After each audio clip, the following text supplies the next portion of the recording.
नमस्कार दोस्तों, पीएलटेक्स में आपका बहुत बहुत स्वागत है। दोस्तों आज के इस क्लास में यूपी पीजीटी एग्रीकल्चर का प्रीवियस ईयर का क्वेश्चन पेपर लेकर आया हूं और यह क्वेश्चन पेपर 2 फरवरी 2019 का है जो पेपर हुआ था। और दोस्तों बहुत ही बेहतरीन प्रश्नों का संकलन है। एक बार आप लोग ज़रूर सभी क्वेश्चंस को अटेम्प्ट करने की कोशिश कीजिए और यदि आप चैनल पे नए हैं तो चैनल को सब्सक्राइब जरूर कीजिएगा, लाइक और शेयर करना मत भूलिएगा। दोस्तों आइए शुरू करते हैं और 125 क्वेश्चंस आपको देखने को मिलेंगे। तो ये रहा पहला क्वेश्चन आपकी स्क्रीन पर। क्वेश्चन नंबर फर्स्ट है यहाँ पर, नाइट्रोजन पादपों द्वारा किसके रूप में ली जाती है।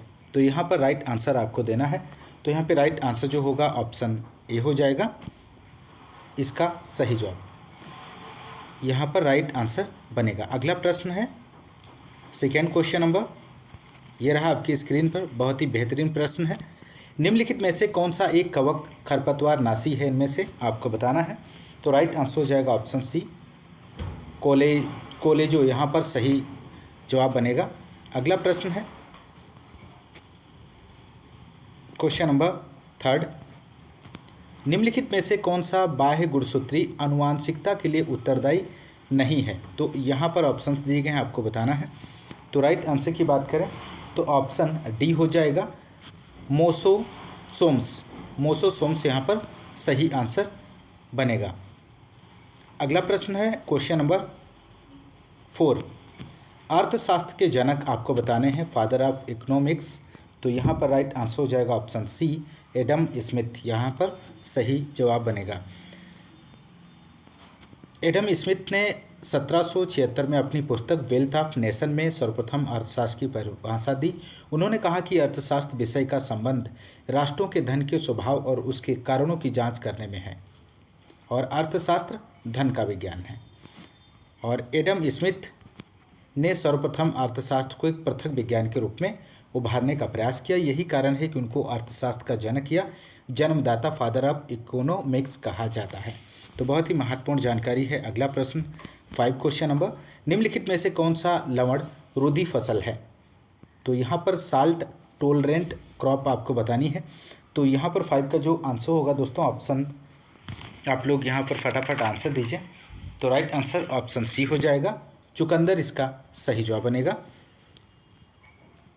अगला प्रश्न क्वेश्चन नंबर 6, जिप्सम मृदाओं के निम्नलिखित में से किस समूह में जिप्सम प्राथमिक घटक है। तो 6 का आंसर हो जाएगा यहाँ पर ऑप्शन ए जिप्सियम, यहाँ पर सही जवाब बनेगा। अगला प्रश्न है क्वेश्चन नंबर 7, टमाटर केचप बनाने में निम्नलिखित में से किस परीक्षण का प्रयोग होता है। तो यहाँ पर आपको राइट आंसर का चयन करना है। तो 7 का जो आंसर हो जाएगा दोस्तों ऑप्शन सी सोडियम बेंजोएट। अगला प्रश्न है क्वेश्चन नंबर 8, केले में भूमि के ऊपरी भाग को जाना जाता है। तो केले में भूमि के ऊपरी भाग को स्यूडोस्टेम के नाम से जाना जाता है। अगला प्रश्न है प्रश्न संख्या 9 है यहाँ पर, किस चारा फसल के आरंभिक विकास चरण में HCN की मात्रा अधिकतम होगी। तो आप लोग फटाफट आंसर दीजिए। तो 9 का जो आंसर होगा दोस्तों ऑप्शन डी हो जाएगा, यहाँ पर ज्वार इसका सही जवाब बनेगा ऑप्शन डी। ज्वार चारे की फसल 50% से ज़्यादा फूल आने के बाद उपयोग की जाती है, क्योंकि इसकी पत्तियां जब पौधे घुटने की ऊंचाई तक होते हैं तो उसमें HCN या धुरिन या प्रूसिक एसिड पाया जाता है, जो पशुओं के लिए जहरीला होता है और पशुओं को नुकसान पहुंचा सकता है। अगला प्रश्न है 10 क्वेश्चन नंबर, सर्वाधिक धारणी कृषि प्रणाली इनमें से कौन सी है। तो 10 का आंसर आप लोग दीजिए।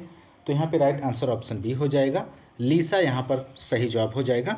लीसा का फुल फॉर्म की बात करें तो लो एक्सटर्नल इनपुट सस्टेनेबल एग्रीकल्चर, या कृषि की एक ऐसी पद्धति है जिसमें कम से कम लागत लगाकर हम टिकाऊ खेती करते हैं। अगला प्रश्न है 11 क्वेश्चन नंबर, खुरपका एवं मुंहपका रोग का मुख्य लक्षण इनमें से कौन सा है। तो राइट आंसर यहाँ पर हो जाएगा ऑप्शन डी, इसका सही जवाब बनेगा। अगला प्रश्न है 12 क्वेश्चन नंबर, उत्पादन की लागत किसके सिद्धांत प्रयोग करते हुए न्यूनतम की जा सकती है। तो यहाँ पर 12 का आंसर ऑप्शन सी हो जाएगा law of list cost combination, न्यूनतम मूल्य संयोजन का नियम यहाँ पर सही आंसर हो जाएगा। अगला प्रश्न है, ये रहा 13 क्वेश्चन नंबर, ओरोबैंकी खरपतवार किस फसल से संबंधित है? तो 13 का आंसर हो जाएगा ऑप्शन सी सरसों तंबाकू, यहाँ पर राइट आंसर बनेगा। ओरोबैंकी की बात करें तो यह एक पूर्ण जड़ परजीवी है, टोटल रूट पैरासाइट है, जो तंबाकू, मिर्च, बैंगन, आलू जैसे सोलेनेसी पौधे पर निर्भर होता है। स्ट्राइगा की बात करें तो अर्ध जड़ परजीवी है, सेमी रूट पैरासाइट है, जो ज्वार, मक्का, गन्ना, सूरजमुखी के जड़ों से पोषण प्राप्त करते हैं। तो बहुत ही महत्वपूर्ण जानकारी है, आप लोग ध्यान रखिएगा, टोटल रूट पैरासाइट और सेमी रूट पैरासाइट। अगला प्रश्न है यहाँ पर 14, PRA का जनक किसे कहते हैं? तो who is called as father of PRA? तो 14 का आंसर यहाँ पर आप लोग दीजिए। तो राइट आंसर ऑप्शन ए हो जाएगा, रॉबर्ट चैम्बर्स PRA के जनक है। अगला प्रश्न है 5, क्वेश्चन नंबर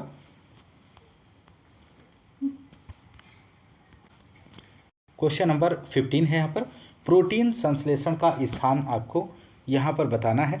तो राइट आंसर जो होगा इसका 15 का क्वेश्चन का आंसर आप लोग दीजिए। राइबोसोम यहाँ पर सही जवाब हो जाएगा। राइबोसोम की बात करें तो राइबोसोम्स गोलाकार, लगभग 250 व्यास के कला विहीन सूक्ष्म कण होते हैं और इनमें आरएनए तथा राइबो न्यूक्लियो प्रोटीन संभाग में पाए जाते हैं। तो इन कणों का सर्वप्रथम 1953 में रॉबिन्सन और ब्राउन ने सेम की जड़ों की कोशिकाओं में देखा और बाद में पैलोडे ने 1955 में जंतु कोशिकाओं में इन्हें देखा था। तो राइबोसोम डीएनए के आदेश के अनुसार आरएनए के साथ प्रोटीन निर्माण करते हैं। और माइटोकांड्रिया की बात करें, बहुत ही महत्वपूर्ण पॉइंट्स है। माइटोकांड्रिया को पावर हाउस ऑफ कोशिका कहते हैं। क्वेश्चन नंबर 16 है, जैव उद्दीपकों के मुख्य 4 समूहों में से कौन जैविक और अजैविक दवाओं से रक्षा उपलब्ध कराता है? तो 16 का आंसर यहाँ पर ऑप्शन बी हो जाएगा, अमीनो अम्ल प्रोटीन हाइड्रोलाइसेट। अगला प्रश्न है यहाँ पर 17, निम्नलिखित में से कौन सा उर्वरक एमाइड और जैविक उर्वरक के रूप में जाना जाता है? बहुत ही महत्वपूर्ण प्रश्न है, आप लोग इसका आंसर दीजिए। तो राइट आंसर यहाँ पर जो बनेगा 17 का ऑप्शन सी हो जाएगा, यूरिया यहाँ पर सही जवाब हो जाएगा। अगला प्रश्न है 18 क्वेश्चन नंबर, गहरी जड़ प्रणाली वाला फसल चक्र इनमें से आपको चयन करना है। तो 18 का जो आंसर होगा ऑप्शन बी हो जाएगा, गन्ना, कुसुम और castor, sugar cane, sunflower, castor यहाँ पर सही जवाब बनेगा। नेक्स्ट क्वेश्चन की बात करें तो यहाँ पर 19 क्वेश्चन नंबर है, कृषि विकास में प्रसार शिक्षा की भूमिका मुख्यतः इनमें से आपको बतानी है। तो यहाँ पे राइट आंसर हो जाएगा ऑप्शन डी, उत्प्रेरकी है, कैटालिस्टिक है। प्रसार एक प्रकार की शिक्षा है जिसका उद्देश्य मनुष्यों के मानसिक दृष्टिकोण और कार्य पद्धति में परिवर्तन लाना है, जिसके साथ कार्य किया जा सके। डगलस इंसमिंजर प्रसार शिक्षा की भूमिका जनता के ज्ञान, कार्य करने की क्षमता, मनोवृत्ति में परिवर्तन, कार्य करने के ढंग में परिवर्तन करना है। अगला प्रश्न 20 है, ताज़ा दूध का पीएच आपको बताना है, the pH of fresh milk is. तो 20 का आंसर यहाँ पर आप लोग दीजिए। तो राइट आंसर हो जाएगा यहाँ पर ऑप्शन बी, 6.7 इसका सही जवाब बनेगा। 21 क्वेश्चन नंबर है, ऑपरेशन होल्डिंग से अभिप्राय क्या है? तो ऑपरेशंस होल्डिंग रिफर टू। तो 21 का आंसर हो जाएगा ऑप्शन सी, किसानों द्वारा कृषि शुद्ध भूमि क्षेत्र। नेक्स्ट है क्वेश्चन नंबर 22, यहाँ पर सामान्य रोटी गेहूं जिसमें 2n = 42 एक आपको बताना है, यहाँ पर क्या है? तो 22 का आंसर हो जाएगा ऑप्शन ए, षटगुणित है, हेक्साप्लॉयड है। षटगुणित की बात करें हेक्साप्लॉयड है। सामान्य रोटी गेहूं की बात करें तो कॉमन ब्रीड व्हीट षटगुणित है, हेक्साप्लॉयड, 2n = 42, Triticum aestivum. Durum macaroni गेहूं की बात करें तो टेट्राप्लॉयड है, 2n = 28, सूजी और सेवइयाँ बनाने के लिए उपयुक्त होता है। और इमर गेहूं की बात करें तो टेट्राप्लॉयड है, 2n = 28। तो ट्रिटिकम मोनोकोकम 2n = 14, तो डिप्लॉयड व्हीट है। तो ध्यान रखिएगा, बहुत ही महत्वपूर्ण जानकारी है। अगला प्रश्न है, सीधे बीजित धान में खरपतवार प्रबंधन के लिए एक हालिया रोकथाम उपाय के रूप में निम्नलिखित में से माना गया है। तो इनमें से कौन सा है जो माना गया है? तो आप लोग 23 का आंसर दीजिए। तो राइट आंसर हो जाएगा बीज परभक्षण, सीड प्रीडेशंस। अगला प्रश्न है यहाँ पर 24 क्वेश्चन नंबर, गेहूं का मामा खरपतवार किस फैमिली से संबंधित है, किस फैमिली के अंतर्गत आता है? तो 24 का आंसर हो जाएगा यहाँ पर ऑप्शन बी, ग्रेमनी कुल के अंतर्गत आता है। अगला प्रश्न है, ग्रेमनी कुल के खरपतवार की बात करें तो जंगली जई है, जिसे अवीना फटुआ, और क्विक घास की बात करें तो एग्रो प्रायोन रेपेंस है। जनखरा की बात करें तो एंड्रोपोगोन और एनुलेटस। दूब घास साइनोडोन डैक्टोलोन। तो यहाँ पर इसके जंतु वैज्ञानिक नाम भी दिए गए हैं। तो गेहूँ, गेहूँसा, गेहूँ का मामा, गुल्ली डंडा, फेलिस माइनर के नाम से जाने जाते हैं। अगला क्वेश्चन है, जब एक F1 संकर अपने माता पिता में से एक के साथ संकरित कराया जाता है तो क्या कहलाता है? तो राइट आंसर हो जाएगा बैक क्रॉस कहलाता है। अगला प्रश्न है यहाँ पर 26, ओजोन परत के क्षय के कारण इनमें से आपको बताना है। तो राइट आंसर हो जाएगा पराबैंगनी विकिरण धरती पर पहुँचती है। अगला प्रश्न है 27, निम्नलिखित में से कौन सा एक रोगाणु रोधक के साथ जानवरों में संक्रमणों के कुल प्रकारों के उपचारित करने के लिए प्रयुक्त होता है? तो 27 का आप लोग आंसर दीजिए दोस्तों। तो यहाँ पर जो राइट आंसर हो जाएगा ऑप्शन डी, बोरिक एसिड यहाँ पर सही जवाब बनेगा। बोरिक अम्ल गंधहीन पदार्थ है जो सफ़ेद रवों के रूप में मिलता है और पाउडर रूप में प्रयोग किया जाता है। यह चखने में अम्लीय और कड़वा होता है। अगला प्रश्न है 28, पाचन एंजाइम पशुओं की पाचन नलियों में पाए जाते हैं विशेषता। तो 28 का आंसर हो जाएगा ऑप्शन बी, लाइसोसोम्स यहाँ पर सही जवाब बनेगा। लाइसोसोम की बात करें तो लाइसोसोम की खोज सर्वप्रथम डी डुबे ने 1955 में की थी और 0.25 से 0.5 व्यास की लगभग गोलाकृत एक परत वाली झिल्लियों से घिरी थैलियाँ होती हैं। अगला, और इसको लाइसोसोम को आत्मघाती थैली कहा जाता है। बहुत ही महत्वपूर्ण प्रश्न है, ध्यान रखिएगा। 29 है, एक उन्नत किस्म का प्रारंभिक बीज किस नाम से जाना जाता है? तो यहाँ पर राइट आंसर ऑप्शन सी हो जाएगा, नाभिकी बीज के नाम से जाना जाता है। एक उन्नत किस्म का प्रारंभिक बीज नाभिकी बीज के नाम से जाना जाता है। यह बीज बहुत ही अल्प मात्रा में प्राप्त होते हैं। इसे वर्धन करके प्रजनन बीज, ब्रीडर सीड तैयार किया जाता है। तो प्रजनक बीज की बात करें तो ब्रीडर सीड से आधार फाउंडेशन सीड तैयार किया जाता है, जो कि ज़्यादा मात्रा बढ़ाने के लिए किया जाता है। आधारी बीज से पंजीकृत बीज, रजिस्टर्ड सीड तैयार किया जाता है और भारत में यही बीज वर्ग प्रचलन में है।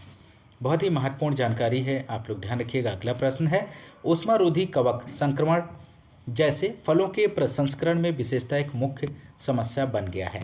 तो 30 का आंसर यहाँ पर जो होगा ऑप्शन ए, स्ट्रॉबेरी यहाँ पर सही जवाब हो जाएगा। अगला प्रश्न है 31 क्वेश्चन नंबर, जब संसाधन सीमित होते हैं तो निम्नलिखित में से कौन सा सिद्धांत उत्पादन में लगाया जाता है? तो यहाँ पर राइट आंसर हो जाएगा सम सीमांत सिद्धांत। अगला प्रश्न है 32, मैस्टाइटिस दुधारू पशुओं का एक संक्रमण रोग है जो मुख्यतः किसको प्रभावित करता है? तो 32 का यहाँ पर जो आंसर हो जाएगा ऑप्शन ए यहाँ पर सही जवाब बनेगा। अगला प्रश्न है 33 क्वेश्चन नंबर, निम्नलिखित में से कौन सा एक कास्टिक सोडा के रूप में जाना जाता है? तो कास्टिक सोडा के रूप में सोडियम हाइड्रोक्साइड जाना जाता है। अगला है 34 क्वेश्चन नंबर दोस्तों, कोशिकीय श्वसन में ग्लाइकोलिसिस की प्रक्रिया किस में होती है? तो यहाँ पर आप लोग आंसर दीजिए। तो राइट आंसर हो जाएगा साइटोप्लाज्मा में होती है। ग्लाइकोलिसिस क्रिया के द्वारा ग्लूकोज के प्रत्येक अणु का रासायनिक क्रियाओं द्वारा विघटन होकर पायरुविक अम्ल के 2 अणु उत्पन्न होते हैं। यह संपूर्ण क्रिया कोशाद्रव्य साइटोप्लाज्म में संपन्न होती है और क्रेब्स चक्र माइटोकॉन्ड्रिया के मैट्रिक्स में होती है। 35 क्वेश्चन नंबर है, कृषकों और प्रसार कर्मियों के बीच होने वाला संप्रेषण सामान्यतः होता है। तो यहाँ पर ऑप्शंस दिए गए हैं। तो राइट आंसर की बात करें तो ऑप्शन बी हो जाएगा, अनौपचारिक और गैर निजी, informal and impersonal in nature. Next है 36 क्वेश्चन नंबर, बीटी कपास एक आनुवांशिक रूप से परिवर्तित कपास किस्म है जिसमें आपको यहाँ पर बताना है। तो राइट आंसर हो जाएगा कीटनाशक सहिष्णु, यहाँ पर सही जवाब बनेगा। बीटी कपास एक आनुवांशिक रूप से परिवर्तित कपास किस्म है जिसमें सोयल इनहाबिटिंग बैक्टीरिया बैसिलस थोरिनजिनेंसिस के जीन को डाला गया है जो कीटों के प्रति सहिष्णु बनाता है। जब कीट बीटी कपास को खाते हैं तो उसमें उपस्थित डेल्टा इंडोटॉक्सिन कीट के आमाशय में पहुंचकर सक्रिय होता है, कीटों के पाचन तंत्र को नुकसान पहुंचाता है जिससे कीट मर जाते हैं। नेक्स्ट है 37, निम्नलिखित में से कौन हार्मोन आधारित पादप वृद्धि नियामक पीबीआर को दर्शाता है। तो 37 का आंसर आपको यहाँ पर चयन करना है दिए गए ऑप्शंस में से। तो राइट आंसर ऑप्शन डी हो जाएगा, सैलिसिलिक अम्ल, यहाँ पर राइट जवाब बनेगा। नेक्स्ट है 38 क्वेश्चन नंबर दोस्तों, पादप जनसंख्या प्रकार के निम्नलिखित में से किस संदर्भ में परस्पर पादप प्रतिस्पर्धा पुष्पन आरंभ होने के समय अधिकतम होगी। तो यहाँ पर आप लोग आंसर दीजिए। तो 38 का आंसर ऑप्शन यहाँ पर बनेगा बी, मध्यम गहन पादप संख्या। अगला प्रश्न है 39, भ्रूणपोष किसके बीज में अनुपस्थित है। तो यहाँ पर 39 का आंसर हो जाएगा ऑप्शन ए, ऑर्किड। अगला प्रश्न है 40 क्वेश्चन नंबर, ये भी बहुत ही महत्वपूर्ण प्रश्न है। सामान्यतः एक सोयाबीन बीज में आपको बताना है इसका राइट जवाब क्या बनेगा। तो 40 का जो आंसर होगा दोस्तों ऑप्शन ए हो जाएगा। यहाँ पर 20% तेल और 40% प्रोटीन पाया जाता है। सोयाबीन बीज का रासायनिक संगठन की बात करें तो प्रोटीन 40 से 42%, तेल 18 से 20, कार्बोहाइड्रेट 30 से 32, मिनरल्स 0.75% और जल 12%। अगला प्रश्न है 41, SAMETI किसके अंतर्गत राज्य स्तर की प्रशिक्षण संस्थान है। तो 41 का जो आंसर होगा दोस्तों यहाँ पर ऑप्शन ए हो जाएगा, ATMA।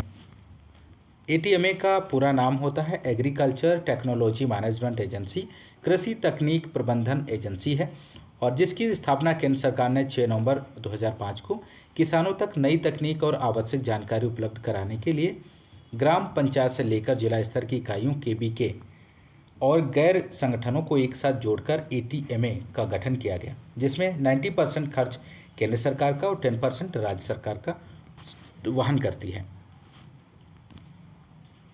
तो समिति की बात करें तो state agriculture management and extension training institute आत्मा के अंतर्गत राज्य स्तर का की प्रशिक्षण संस्था है।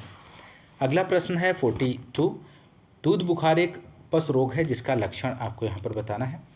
तो इसका जो राइट आंसर बनेगा ऑप्शन बी हो जाएगा, घटा हुआ रक्त कैल्शियम स्तर। अगला प्रश्न है 43 क्वेश्चन नंबर, जब उत्पाद वानस्पतिक फसल वृद्धि का उत्पाद होते हैं तो गहनता उत्पाद संबंध है। यहाँ पर राइट आंसर ऑप्शन ए हो जाएगा, उपगामी। अगला प्रश्न है 44 क्वेश्चन नंबर, आप लोग आंसर दीजिए इसका। यहाँ पर आपको फिल करना है से बना गैर अपचयी डाइसैकेराइड, इनमें से आपको बताना है। तो राइट आंसर हो जाएगा ग्लूकोज और फ्रैक्टोज। अगला प्रश्न है 45 क्वेश्चन नंबर, भ्रूणी और पश्च भ्रूणी प्रकार की मूल प्रणाली किसमें पाई जाती है। तो 45 का जो आंसर होगा यहाँ पर ऑप्शन डी हो जाएगा, मक्का इसका सही जवाब बनेगा। अगला प्रश्न है 46, लघुदिन पौधे आपको बताना है शॉर्ट डे प्लांट इनमें से कौन से हैं। तो राइट आंसर हो जाएगा लॉन्ग नाइट प्लांट्स, दीर्घ रात्रि पौधे। अगला प्रश्न है 47, यहाँ पर किसके मॉडल में संप्रेषण लाक्षणिक तत्व है। तो राइट आंसर ऑप्शन ए बनेगा, लीगन्स, आप लोग ध्यान रखिएगा, लीगन्स मॉडल। अगला प्रश्न है 48 क्वेश्चन नंबर, निम्नलिखित में से कौन सा कीटनाशी एक वृद्धि हार्मोन के रूप में प्रयुक्त होता है। तो यहाँ पर ऑप्शंस दिए गए हैं, आप सही विकल्प का चयन कर सकते हैं। तो इसका राइट आंसर बनेगा ऑप्शन ए, 2,4-D इसका सही जवाब हो जाएगा। अगला प्रश्न है 49 क्वेश्चन नंबर, निम्नलिखित में से कौन सा प्रकाश संश्लेषण क्षमता दर्शाता है इनमें से? तो 49 का आंसर होगा option D, NAR, net assimilation rate शब्द का उपयोग सर्वप्रथम विलियम्स 1946 द्वारा किया गया था। अगला प्रश्न है 50, क्वेश्चन नंबर 50, बीजीए किसके उत्पादन के लिए आवश्यक है? तो बीजीए की बात करें तो यहाँ पर जो राइट आंसर हो जाएगा ऑप्शन बी, धान के उत्पादन के लिए आवश्यक है बीजीए। बीजीए नील हरी शैवाल, एजोला, एनाबीना तीनों का धान में जैव उर्वरक के रूप में प्रयोग किया जाता है और यह सहजीवी होता है और खेत में नाइट्रोजन का स्थिरीकरण करता है। राइजोबियम की बात करें तो दलहनी फसलों में नाइट्रोजन स्थिरीकरण करता है। अगला प्रश्न 51 है, प्रोटीन किससे बने जटिल जैविक यौगिक हैं? तो 51 का आंसर यहाँ पर बनेगा ऑप्शन बी, अमीनो अम्ल। अगला प्रश्न है 52, क्वेश्चन नंबर 52, DUS परीक्षण किसके परीक्षण के लिए है? तो यहाँ पर 52 का आंसर आप लोग दीजिए। तो राइट आंसर हो जाएगा ऑप्शन बी, फसल किस्मों से भिन्नता के परीक्षण के लिए है। अगला प्रश्न है DUS की बात करें तो डिस्टिंगनेस, यूनिफॉर्मिटी एंड स्टेबिलिटी, विशिष्टता, एकरूपता और स्थिरता परीक्षण यह निर्धारित करने का तरीका है कि क्या एक नई नस्ल विविधता एक ही प्रजाति के भीतर मौजूदा किस्मों से भिन्नता ज्ञात की जाती है। 53 क्वेश्चन नंबर है, यह वह जीवाणु जो लेग्यूम के मूल की गांठों में स्थित होने के बाद नाइट्रोजन स्थिरीकरण करता है। तो यहाँ पर 53 का जो आंसर होगा ऑप्शन डी हो जाएगा, राइजोबियम। राइजोबियम इसका सही जवाब बनेगा। अगला प्रश्न है 54, एगमार्क चिन्ह अंकित होता है। तो एगमार्क चिन्ह यहाँ पर आपको बताना है।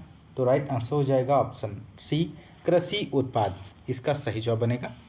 55 क्वेश्चन नंबर है, अम्लीय सल्फेट मृदा पर उगाई गई फसल किसके कारण पीड़ित होती है? तो 55 का आंसर यहाँ पर जो हो जाएगा ऑप्शन सी बनेगा, एल्युमिनियम विषाक्तता। अगला प्रश्न है 56 क्वेश्चन नंबर, दूध में पाई जाने वाली गैलेक्टोज और ग्लूकोज से बनी एक डाइसेक्राइड शर्करा इनमें से कौन सी है? तो राइट आंसर हो जाएगा लैक्टोज। अगला प्रश्न है 57, वह प्रशिक्षण विधि जो प्रशिक्षार्थियों की प्रवृत्ति को परिवर्तन करने में प्रयुक्त की जा सकती है। तो 57 का आंसर हो जाएगा ऑप्शन डी, कार्यशाला। अगला प्रश्न है 58 क्वेश्चन नंबर, ट्रिटिकेल किसके बीच संकरण है? तो ट्रिटिकेल की बात करें तो गेहूं और राई के बीच संकरण है। अगला क्वेश्चन है यहाँ पर ध्यान रखिएगा। अगला क्वेश्चन 59, उष्मा पासन में अत्यंत लाभदायक आपको यहाँ पर बताना है। तो राइट आंसर यहाँ पर जो बनेगा दोस्तों आप लोग आंसर दीजिए। तो 59 का जो आंसर हो जाएगा ऑप्शन बी, शीतोष्ण जलवायु यहाँ पर सही जवाब बनेगा। अगला प्रश्न है 60 क्वेश्चन नंबर, संकुल मक्का की बीज दर प्रति हेक्टेयर है। तो संकुल मक्का की आपको बताना है बीज दर प्रति हेक्टेयर कितनी रखी जाती है। तो यहाँ पे राइट आंसर ऑप्शन डी हो जाएगा, 18 से 20 किलोग्राम प्रति हेक्टेयर। 61 है क्वेश्चन नंबर, पादप प्रतिस्पर्धा का वर्ग जिसमें प्रत्येक प्रजाति का उत्पादन उम्मीद से अधिक है। तो 61 का जो आंसर होगा ऑप्शन बी, परस्पर सहयोग, म्यूचुअल कोऑपरेशन। अगला प्रश्न है 62, अति सूक्ष्म पोषक के रूप में जाना जाने वाला पोषक तत्व इनमें से कौन सा है? तो यहाँ पे राइट आंसर हो जाएगा ऑप्शन सी, मोलिब्डेनम यहाँ पर सही आंसर बनेगा। तो यहाँ पर निकोलस 1963 ने मोलिब्डेनम कोबाल्ट का उदाहरण देते हुए दिया, लेकिन यह वर्गीकरण दोषपूर्ण है और आजकल यह वर्गीकरण मान्य नहीं है क्योंकि अवशोषित पोषक तत्वों की मात्रा पौधे के प्रकार पर निर्भर करता है। अगला प्रश्न है 63, पौधों में बीज बनने के लिए क्या आवश्यक है इनमें से? तो 63 का जो आंसर होगा ऑप्शन ए हो जाएगा, अर्धसूत्री विभाजन। अगला प्रश्न है यहाँ पर 64, नाबार्ड की स्थापना किस वर्ष में हुई थी? तो नाबार्ड की स्थापना की बात करें तो ऑप्शन डी हो जाएगा 1982 में। राष्ट्रीय कृषि एवं ग्रामीण विकास बैंक नाबार्ड की स्थापना 12 जुलाई 1982 को हुई थी। अगला प्रश्न है, एपिकोटाइल ग्राफ्टिंग महाराष्ट्र में किस फसल के लिए एक प्रवर्धन तकनीकी है? तो 65 का जो आंसर होगा ऑप्शन ए आम यहाँ पर सही जवाब बनेगा। अगला प्रश्न है 66, रेशे से तना अलग करने की प्रक्रिया क्या कहलाती है? तो रेशे से तना अलग करने की प्रक्रिया रेटिंग कहलाती है। अगला प्रश्न है 67, बीजों में बसंतीकरण का स्थान आपको बताना है। तो यहाँ पे राइट आंसर ऑप्शन सी हो जाएगा, प्राणपुर। अगला प्रश्न है यहाँ पर 68, cat face is a physiological disorder of. तो यहाँ पे आपको आंसर देना है, तो राइट आंसर हो जाएगा टमाटर। अगला प्रश्न है 69, क्वेश्चन नंबर, निम्नलिखित में से कौन सा उगने वाले बीजों में भंडारित भोजन के एकत्र को सक्रिय करता है? तो 69 का आंसर होगा यहाँ पर ऑप्शन बी, जिब्रेलिक अम्ल। अगला प्रश्न है 70, राष्ट्रीय कृषि विकास योजना किस पंचवर्षीय योजना के दौरान शुरू की गई है? तो आप लोग आंसर दीजिए दोस्तों। 70 का यहाँ पर आंसर क्या बनेगा? तो राइट आंसर ऑप्शन सी हो जाएगा, पंचवर्षीय योजना इसका सही जवाब हो जाएगा। अगला प्रश्न है 71, एक वैकल्पिक खरपतवार नियंत्रक उपकरण के रूप में फ्लेमिंग खरपतवार को किसके द्वारा नियंत्रित करता है? तो 71 का जो आंसर होगा ऑप्शन बी हो जाएगा, कोशिका झिल्ली का फटना यहाँ पर राइट जवाब बनेगा। अगला क्वेश्चन 72 है यहाँ पर, निम्नलिखित में से कौन सा जैविक खाद का एक उदाहरण है इनमें से? तो 72 का आप लोग आंसर दीजिए। तो यहाँ पे राइट आंसर ऑप्शन बी हो जाएगा, यूरिया इसका सही जवाब बनेगा। नेक्स्ट क्वेश्चन 73 है, खाद्य एवं कृषि संगठन का मुख्यालय कहाँ पर स्थित है? तो 73 का आंसर हो जाएगा ऑप्शन ए, रोम इटली में स्थित है। अगला प्रश्न है, यहाँ पर बहुत ही महत्वपूर्ण जानकारी दी गई है, विश्व व्यापार संगठन जिनेवा स्विट्जरलैंड, खाद्य एवं कृषि संगठन रोम इटली में है, अंतर्राष्ट्रीय चावल अनुसंधान फिलीपींस में है, और international crop research institute Patancheru Hyderabad Bharat में। अगला प्रश्न है 74, क्वेश्चन नंबर, मृदा की जलीय चालकता किसके साथ बदलती है? तो मृदा की जलीय चालकता कुल छिद्रता टोटल पोरोसिटी के साथ बदलती है। अगला यहाँ पर क्वेश्चन है 75, भृंग किस श्रेणी से आने वाला कीट है? तो beetle is the insect belonging to order. तो 75 का यहाँ पर आप लोग आंसर दीजिए। तो राइट आंसर हो जाएगा ऑप्शन डी, कोलियोप्टेरा के अंतर्गत आता है। अगला क्वेश्चन है 76, निम्नलिखित में से किस संगठन का मुख्यालय जिनेवा स्विट्जरलैंड में है? तो 76 का आंसर ऑप्शन ए हो जाएगा, WMO। अगला प्रश्न है 77, निम्नलिखित में से कौन सी एक वार्षिक तिपतिया घास है जो मुख्यतः सिंचित उपोष्ण कटिबंधीय क्षेत्रों में उगाई जाती है और जानवरों के चारे के लिए प्रयुक्त होती है? तो 77 का आप लोग आंसर दीजिए, बहुत ही बेहतरीन प्रश्न है। तो राइट आंसर बनेगा ऑप्शन ए, मिस्र की तिपतिया घास, इजिप्शियन क्लोवर। अगला प्रश्न है 78, कौन सा तत्व दूध में नहीं होता है? तो राइट आंसर यहाँ पर ऑप्शन ए हो जाएगा, इसका सही जवाब। दूध में पाए जाने वाले तत्व की बात करें तो सोडियम, पोटेशियम, फास्फोरस, मैग्नीज और जिंक। अगला प्रश्न है 79, पेक्टिन की मात्रा किसके द्वारा मापी जा सकती है? तो पेक्टिन की मात्रा यहाँ पर जो राइट आंसर बनेगा ऑप्शन बी, अल्कोहल परीक्षण, यहाँ पर राइट जवाब हो जाएगा, अल्कोहल टेस्ट के द्वारा। अगला क्वेश्चन 80 क्वेश्चन नंबर है, विषम स्थलाकृति के क्षेत्रों में की जाने वाली सिंचाई विधि इनमें से कौन सी है? तो आप लोग क्वेश्चन नंबर 80 का फटाफट आंसर दीजिए। तो राइट आंसर हो जाएगा ऑप्शन बी, स्प्रिंकलर इरिगेशन, छिड़काव सिंचाई यहाँ पर सही जवाब बनेगा। अगला प्रश्न है 81, जल प्रयोग क्षमता WUE किस में अधिकतम है? तो C3 पौधे, C4 कैम, तो इनमें से आपको बताना है। तो राइट आंसर हो जाएगा ऑप्शन सी, कैम पौधे यहाँ पर सही जवाब हो जाएगा। नेक्स्ट 82 है, 80 से 100% रेत, 0.10% गाद और 0 से 10% मृतिका से बनी मृदा सामान्यतः किस नाम से जानी जाती है? तो आप लोग 82 का यहाँ पर आंसर दीजिए। तो यहाँ पे राइट आंसर हो जाएगा ऑप्शन ए, बलुई मृदा के नाम से जानी जाती है, ऑप्शन ए राइट आंसर बनेगा। अगला प्रश्न है 83 क्वेश्चन नंबर 83। खाद नाइट्रोजन क्षमता है, तो माइनर एफिशिएंसी, नाइट्रोजन एफिशिएंसीज, इनमें से आपको बताना है। तो 83 का जो आंसर होगा ऑप्शन यहाँ पर हो जाएगा डी ऑप्शन। फसल उपलब्ध नाइट्रोजन प्लस फसलों को उपलब्ध खनिजकृत नाइट्रोजन का भाग। 84 क्वेश्चन नंबर, गाय का दूध सिरा में होता है, तो यहाँ पर milk when in cow contains. तो 84 का आंसर आप लोग दीजिए फटाफट। तो राइट आंसर हो जाएगा ऑप्शन सी, ब्लड। अगला प्रश्न है 85 क्वेश्चन नंबर, लाल बाल इल्ली का वैज्ञानिक नाम है, तो scientific name of red hairy caterpillar is. तो 85 का आप लोग आंसर दीजिए। तो यहाँ पे राइट आंसर हो जाएगा ऑप्शन डी, एम सेप्टा एल बी स्ट्राइगा। अगला प्रश्न है 86, स्टूलिंग किसके लिए एक महत्वपूर्ण अलैंगिक प्रवर्धन तकनीकी है। तो 86 का आंसर हो जाएगा ऑप्शन सी, अमरूद के लिए। अगला प्रश्न है 87, समान प्रकार के अणुओं को बांधने वाला आकर्षण बल इनमें से कौन सा है। तो यहाँ पे राइट आंसर हो जाएगा संसंजन बल।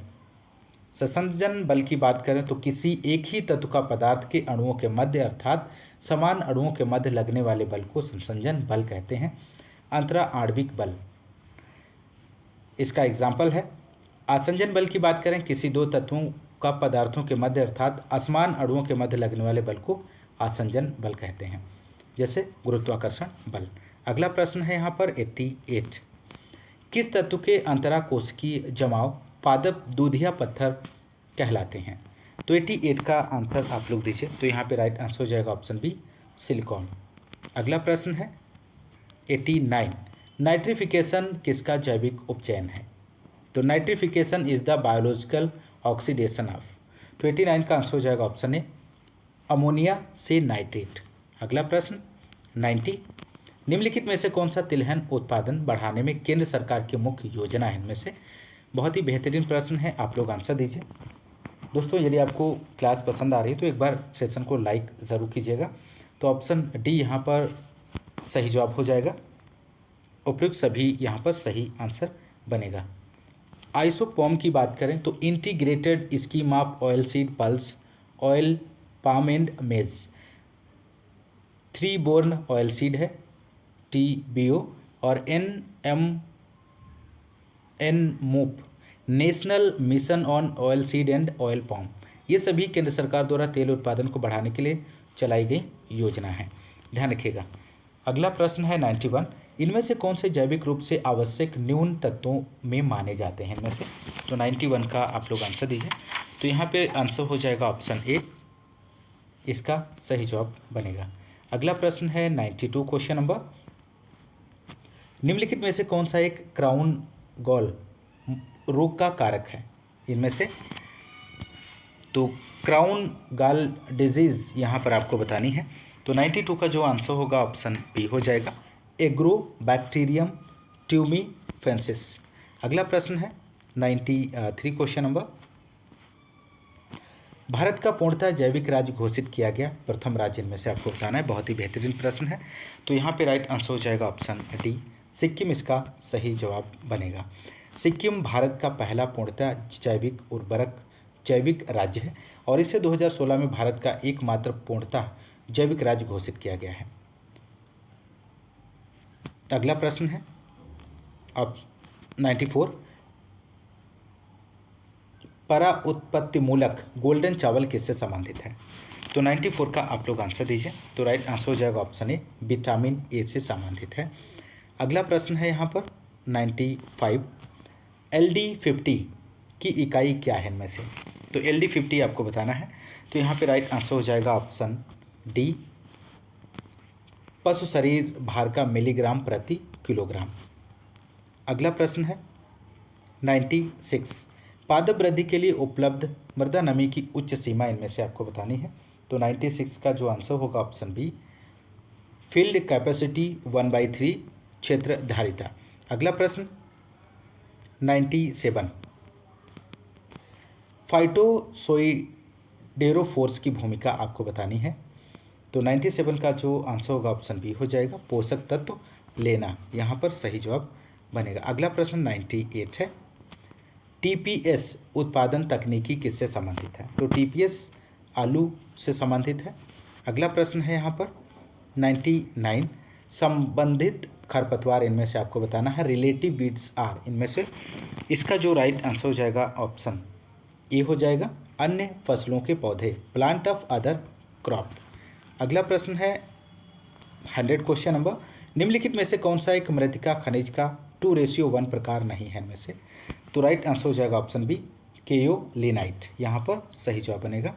अगला प्रश्न है 101, कलिंग मीन्स आपको यहाँ पर बताना है। तो कलिंग का अर्थ यहाँ पर हो जाएगा अनुत्पादन, पशुओं को हटाने की एक प्रणाली होती है, a system of removal of unreproductive cattle. अगला प्रश्न है 102 क्वेश्चन नंबर, बोर्डो मिश्रण किसका बना होता है? तो बोर्डो मिश्रण की बात करें तो यहाँ पर जो राइट आंसर हो जाएगा ऑप्शन सी, यहाँ पर सही जवाब बनेगा, कॉपर सल्फेट चूना पत्थर और जल से बना होता है। अगला प्रश्न है 103 क्वेश्चन नंबर, भारतीय कृषि जैव तकनीकी संस्थान कहाँ पर स्थित है? तो आप लोग आंसर दीजिए दोस्तों। तो राइट आंसर हो जाएगा ऑप्शन सी, रांची झारखंड में स्थित है। अगला प्रश्न 104 क्वेश्चन नंबर, किस फसल को उभय द्विगुणित जाना जाता है इनमें से? तो यहाँ पर आंसर हो जाएगा ऑप्शन सी, गेहूँ इसका सही जवाब बनेगा। अगला प्रश्न है 105 क्वेश्चन नंबर, निम्नलिखित में से कौन सी प्रक्रिया टीयर ड्रॉप्स कहलाती है? तो टीयर ड्रॉप्स इनमें से आपको बताना है। तो राइट आंसर हो जाएगा ऑप्शन बी, बिंदु स्राव।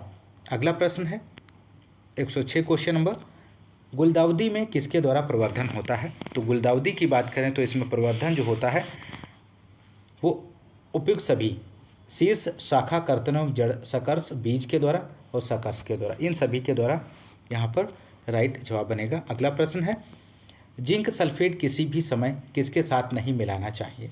मोस्ट इंपॉर्टेंट प्रश्न है, इसका आप लोग आंसर दीजिए। तो यहाँ पे राइट आंसर हो जाएगा ऑप्शन बी, डीएपी इसका सही जवाब हो जाएगा। जिंक सल्फेट को किसी भी समय डीएपी के साथ नहीं मिलाना चाहिए। 108 क्वेश्चन नंबर है, भारतीय कृषि अनुसंधान परिषद का एक नवोन्मेषी कार्यक्रम जो कृषि में ग्रामीण युवाओं को बनाए रखने पर लक्षित है, इनमें से आपको बताना है। तो राइट आंसर हो जाएगा ऑप्शन डी, आर्या, यहाँ पर सही जवाब बनेगा। अगला है गेहूं की पत्ती का गिरुआ रोग। तो गेहूं की पत्ती का जो गिरुआ रोग होता है वो कवक रोग है। अगला प्रश्न यहाँ पर 110 क्वेश्चन नंबर, धूप पात्र प्रकार की खरपतवार बीज निस्तारण प्रणाली किसमें पाई जाती है? तो राइट आंसर यहाँ पर आप लोग दीजिए। तो राइट आंसर हो जाएगा आर्जिमोन मैक्सिकाना, यहाँ पर सही जवाब बनेगा। क्वेश्चन नंबर 111 है, अंतःश्रवण और निछालन हानि के मापन के लिए मृदा का एक कॉलम नियंत्रित स्थितियों में क्या कहलाता है? तो यहाँ पर राइट आंसर हो जाएगा ऑप्शन डी, लाइसीमीटर कहलाता है। अगला प्रश्न है 112, टीडीएन का विस्तार आपको बताना है। तो यहाँ पर आप लोग आंसर दीजिए। तो यहाँ पे राइट आंसर हो जाएगा option A, total digestible nutrient. अगला प्रश्न है 113 क्वेश्चन नंबर, निम्नलिखित में से कौन सा पोटास का एक अच्छा स्रोत है? इनमें से तो पोटास का एक अच्छा स्रोत आपको बताना है। तो राइट आंसर बनेगा फ्लाई ऐश। अगला प्रश्न है, प्रातःकाल घास की पत्तियों के छोर और किनारों पर जमा बूंदें किसके कारण होती हैं? तो ये रहे ऑप्शंस, आप लोग इसका सही आंसर का चयन करिए। तो राइट आंसर हो जाएगा ऑप्शन सी, वाटर फ्रॉम बिंदुस्राव के जल, यहाँ पर सही जवाब बनेगा। अगला प्रश्न है, केला में जनन किसके द्वारा होता है? तो बनाना इज प्रोपोगेटेड बाय। तो राइट आंसर यहाँ पर हो जाएगा ऑप्शन डी, ऊतक संवर्धन, टिश्यू कल्चर। अगला प्रश्न है 116, केंट किसकी एक महत्वपूर्ण किस्म है इनमें से? तो केंट की बात करें तो राइट आंसर हो जाएगा जई, जई की एक महत्वपूर्ण किस्म है। अगला प्रश्न है, भारत में छोटे और सीमांत कृषकों द्वारा क्या अपनाया जाना सरल नहीं है इनमें से? तो यहाँ पे राइट आंसर जो हो जाएगा ऑप्शन सी, परिशुद्धता कृषि। अगला प्रश्न है 118, कौन सा उपकरण प्राथमिक और द्वितीयक दोनों जुताई करता है इनमें से? तो राइट आंसर हो जाएगा देसी हल। अगला प्रश्न 119 क्वेश्चन नंबर, अरंडी तेल का एक उत्पाद जो जेट वायुयानों में स्नेह के रूप में प्रयुक्त होता है वह इनमें से आपको बताना है। तो राइट आंसर हो जाएगा ऑप्शन बी रिसिनोलिक अम्ल, यहाँ पर राइट जवाब हो जाएगा। अगला प्रश्न है, पशुओं की विदेशी किस्मों से सर्वाधिक दूध किसके द्वारा उत्पादित किया जाता है? तो राइट आंसर हो जाएगा ऑप्शन डी होल्स्टीन फ्रीजियन, यहाँ पर सही आंसर बनेगा। अगला प्रश्न है 121, वर्मी कंपोस्ट किसके विभिन्न प्रजातियों को प्रयोग करने वाली कंपोस्टिंग प्रक्रिया का उत्पाद है? तो यहाँ पे राइट आंसर हो जाएगा ऑप्शन बी केचुआ, इसका सही जवाब बनेगा। अगला प्रश्न है, खुली नाली में जल प्रवाह को मापने का अंशांकित यंत्र इनमें से आपको बताना है। तो राइट आंसर यहाँ पर दीजिए आप लोग, तो इसका आंसर हो जाएगा ऑप्शन बी पार्सल फ्लूम। अगला प्रश्न है 123 क्वेश्चन नंबर, बीज गुणवत्ता का कौन सा घटक बीज द्वारा संचारित रोगों से संबंधित है इनमें से? तो 123 का आंसर हो जाएगा ऑप्शन सी, यहाँ पर स्वच्छता, ध्यान रखिएगा। अगला प्रश्न है 124 क्वेश्चन नंबर, चमड़ा उतारने जैसी बुरी बदबू को हटाने के लिए एक लंबे समय के लिए फलों और सब्जियों को उबालना क्या कहलाता है? तो यहाँ पर 124 का जो आंसर होगा ऑप्शन बी हो जाएगा, ब्लीचिंग कहलाता है। अगला क्वेश्चन है और अंतिम क्वेश्चन है इस क्वेश्चन पेपर का, वसा में घुलनशील विटामिन इनमें से आपको बतानी है। तो राइट आंसर हो जाएगा ऑप्शन ए डी के, वसा में घुलनशील विटामिन है। विटामिन की बात करें तो विटामिन हमारे शरीर के पाचन, पोषण व वृद्धि के लिए बहुत ही आवश्यक पदार्थ है। विटामिन शब्द को फंक ने 1912 में दिया था। विटामिन दो प्रकार का होता है, पहला वसा में घुलनशील और जल में घुलनशील। वसा में घुलनशील की बात करें तो ADE विटामिन्स हैं और जल में घुलनशील BC, ध्यान रखिएगा। तो दोस्तों, यदि आपको क्लास पसंद आ रही तो क्लास को एक बार लाइक और शेयर ज़रूर कीजिएगा, और यदि आप चैनल पर नए हैं तो चैनल को सब्सक्राइब कीजिएगा। और मिलते हैं नेक्स्ट क्लास में नेक्स्ट प्रीवियस ईयर के क्वेश्चन पेपर के साथ। तब तक के लिए नमस्कार, जय हिंद, धन्यवाद।